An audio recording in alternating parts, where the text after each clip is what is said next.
A high wind event is sweeping across Southern California right now, including here in San Diego. You can hear the wind whipping right now. Throughout the day, we have seen downed trees, overturned vehicles, and debris across all of our roads. A vaccine clinic at Aquatica in Chula Vista was closed because of the high wind. News 8's Shannon Handy has more from Alpine on the conditions and the response from officials.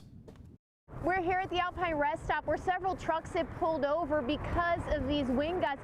In fact, at times it's even difficult for us to just stand still. We've seen gusts upwards of 80 miles an hour in our higher elevation areas. Fire officials and SDG&E both say they're on high alert. While driving on Interstate 8 heading east Tuesday, you could see dust and debris flying across the roadway. Just past the Habital Valley Road exit, we found this big rig toppled over because of the wind.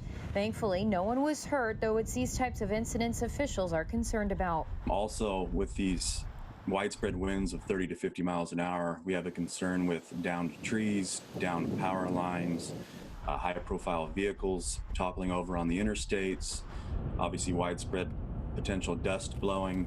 Cal Fire Captain Frank Lococo says the conditions right now are especially dangerous given the lack of rain. San Diego has had 3.5 fewer inches compared to what we normally get this time of year. When the relative humidity drops and our fuel moistures drop to the critically low level they're at, it really doesn't matter what month of the year it is, the potential is still there, so we prepare accordingly. Add in this wind and it could be disastrous. Whoa, okay, that was 25 miles an hour. We measure gusts up to 25 miles an hour, though they reach near 80 in our higher elevations. Other areas from the coast to Ramona saw huge gusts as well. Captain Lococo says not only are all local crews on standby, but ones from other areas are in San Diego County just in case. We've actually staffed all of our dozers, all of our hand crews, additional aircraft, and then staffed all of our frontline engines. And then CAL FIRE as a department has strategically pre-positioned resources throughout Southern California. San Diego Gas and Electric is also at the ready, though there are no planned outages at this point.